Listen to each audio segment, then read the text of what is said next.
Propoved o rukotkanim hramovima. Kroz koliko ste rukotkanih hramova danas propli, mali mravi? Na koliko ste liturgija danas prisustvovali? Na koliko žrtvoprinošenja? Ah, ne kazujte mi to u brojima, jer ja vam to u brojima ne bih mogao reći.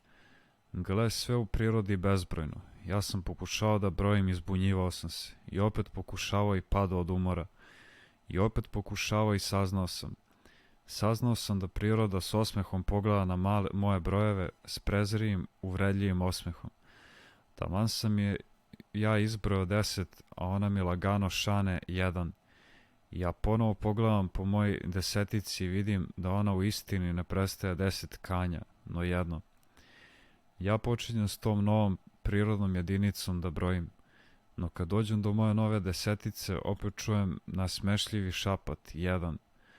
Ja ponovo gledam po mojoj novoj desetici i vidim da ona u istini ne predstavlja 10 kanja, no 1.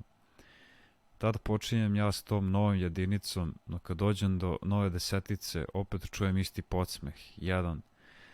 Ja proveravam moju novu deseticu i vidim da ona odista nije desetica, no jedinica. Ja počinjem s novim krajem i opet s novim i opet s novim, dok moja misao ne dođe do svog posljednjeg kraja. Još za jednu deseticu dalje od svakog kraja. I tad šapat prirode postane glasan smeh i ironija njena nesnosna. Nesnosna priroda ponovo izgovara 1. I misao moja, umorana i uvređena, skriva se u tamni veo i pada u bolesničku postelju. Ja sam pokušavao i obratan put.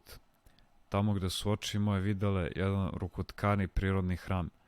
Ja sam i brojao 1, no priroda mi je s osmehom, s podsmehom u egu odgovarala 10. Tad sam ja pažljivije razgledao moju jedinicu i uverio sam se da je priroda u pravu. Ja sam spuštao pogled svoj za jednu deseticu i opet izgovarao 1. No ironični eho opet me ispravljao govoreći 10. Ja sam se opet spuštao za jednu deseticu i opet izgovarao 1. I opet demant. I opet se spuštao i opet demant. I opet je mali mravi bolovala misao moja umorena i uvređena. Jednoga proleća kad je misao moja ozdravljavala, ja sam ležao u travi pod suncem. I misao moja izmamljena suncem uspravi se u svoj bolesničkoj postelji i na moje iznenađenje upravi ovako pitanje prirodi. Kaži mi, dobra prirodo, koliko ima u tebi rukotkanih hramova. Kaži mi, izleči me. Gle, ja bolujem zato što ne mogu da ih izbrojim. Ja se uplaših od ovog iznenadnog pitanja moje misli i pobojah se da je neštedna priroda svojom uvredljivom ironijom opet ne svali u postelju. Ne zovi me dobrom, odgovori priroda, jer ja sam samo tkalja dobra. Ne pitaj me o broju mojih rukotkanih hramova, jer ja ti ne mogu kazati istinu u tvojim brojevima, a moje brojeve ti ne možeš izgovoriti. Kaži mi, pitaše dalje moja misao, crvena od napregnutosti, kaži mi, pravedna prirodo, gde se nalazim ja u tkivu tvojih hramova?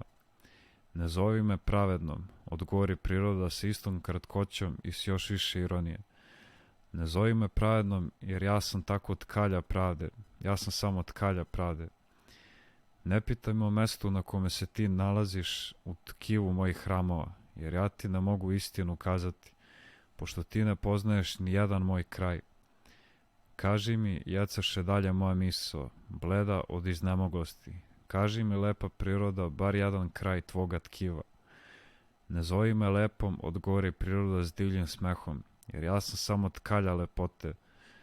Ne pitaj me ni o jednom kraju mome, jer ja ti ne mogu istinu kazati, pošto su moji krajevi i suviše vezani jedan s drugim, da bi ih ti mogao raspoznati, i suviše srodni sa sredinom, da bi ih ti mogao razlikovati. Ah, mali mravi! I ne doslušav ovaj odgovor, misao se moja zaogrnu tamnim velom i spusti se u postelju i bolova još do jednog proleća.